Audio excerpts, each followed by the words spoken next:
J'ai écouté quelqu'un qui demandait, on dit chaque jour, contrôlez votre alimentation, mangez bien et contrôlez votre hygiène d'alimentation, tout ça là.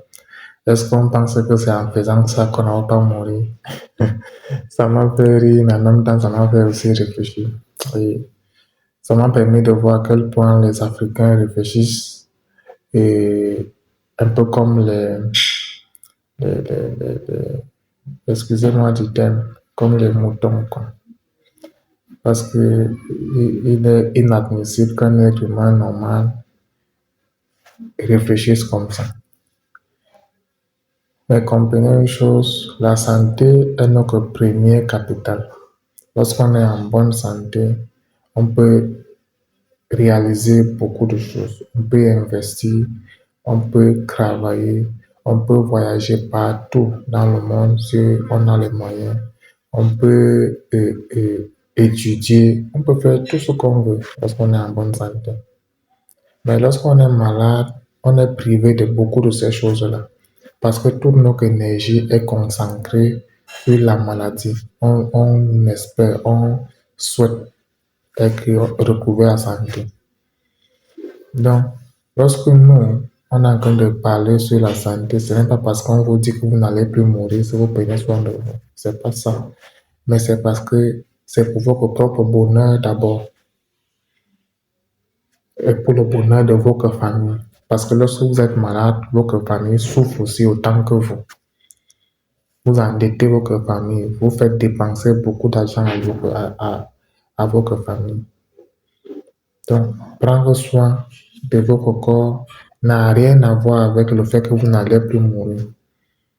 Contrôler votre alimentation n'a rien à voir avec le fait que vous n'allez plus mourir. Mais ça a à voir avec le fait que vous aimez votre corps, vous aimez votre famille, vous aimez la société auquel vous vivez et vous savez que vous devez apporter quelque chose pour le développement de cette société-là. Et pour le faire, vous devez être en bonne santé.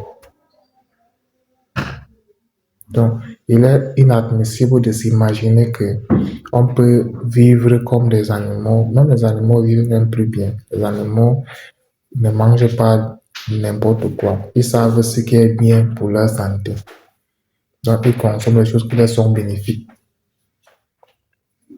Donc, il est inadmissible que vous passez votre temps à boire de l'alcool qui détruit votre organisme, votre système, à fumer, qui vous crée toutes sortes de maladies, à manger des nourritures hyper transformées, raffinées, et vous imaginez que vous allez être en bonne santé. Vous pouvez être en bonne santé aujourd'hui, mais dans les années à venir, vous serez malade. La plupart du temps, les maladies dans notre corps, ça, quand tu vois une maladie qui se manifeste parfois, c'était là depuis des années, ça se développait progressivement, progressivement, progressivement. Et quand ça se manifeste, parfois, c'est déjà trop tard. Comment éviter ça? Nous devons contrôler notre hygiène de vie. Nous devons faire le bilan de santé chaque 3 mois ou chaque 6 mois, dépendamment de nos moyens. On ne doit pas attendre être malade. Je me rappelle d'une vidéo de quelqu'un qui disait que, en fait, il ne disait pas, il était à l'hôpital pour aller faire son bilan de santé. On l'a prescrit les examens qu'il devait faire et il y avait le VIH, il y avait l'hépatite, il y avait ceci, cela. Il a fait tout ça et c'est sorti négatif. Et le gars était fâché. Il dit que pourquoi il est venu dépenser son argent. Après, je me posais la question, non. Donc, il voulait qu'on dise qu'il a, qu'il a le VIH, par exemple, il a l'hépatite. Il doit être plutôt content qu'il n'a rien, que son corps est vierge et qu'il doit continuer à se préserver pour le bien de son corps et pour le bien de ceux qui sont autour de lui. Donc, prenez vraiment soin de vous parce que votre santé est votre premier capital. Votre santé est la chose la plus précieuse que vous pouvez avoir dans ce monde. Et c'est très important. Si vous êtes en bonne santé, vous pouvez tout faire.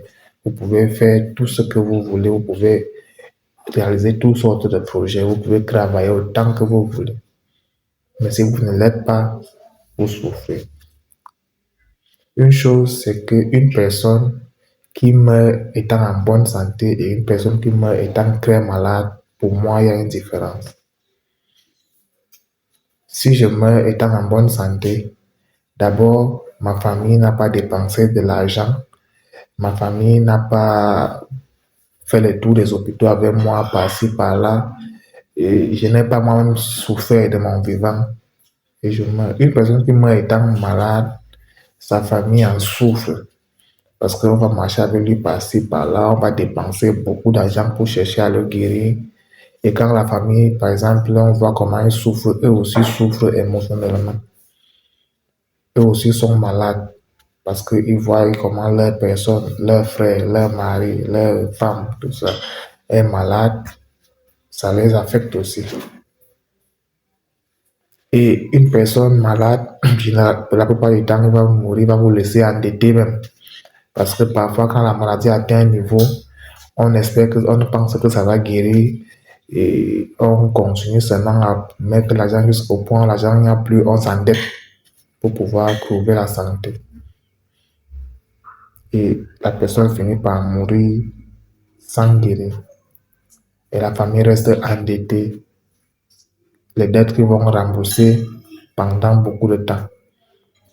Donc, prendre soin de votre corps, ça n'a rien à voir avec le fait que vous n'allez pas mourir, mais ça a à voir avec le fait que vous aimez ceux qui sont autour de vous. Et vous aimez vous-même d'abord. Vous voulez contribuer au développement de votre village, de votre pays, de votre communauté. Et c'est très important que vous preniez soin de votre santé. Prenez soin de votre santé. Ne soyez pas méchant envers votre corps. C'est votre corps. C'est un patrimoine que Dieu vous a donné. Vous devez en prendre soin. Faites les bilans de santé pour ceux qui peuvent.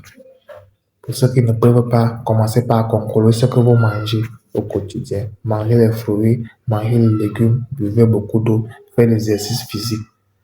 Limitez l'alcool, limitez les produits très hyper raffinés, hyper transformés. Limitez le tabac. Je ne suis pas médecin, mais je partage juste mon expérience personnelle et mes recherches. Merci beaucoup. J'espère que cette petite vidéo va vous aider à apprécier davantage l'importance d'être en bonne santé. Quant à moi, je vous dis à très bientôt pour une nouvelle vidéo.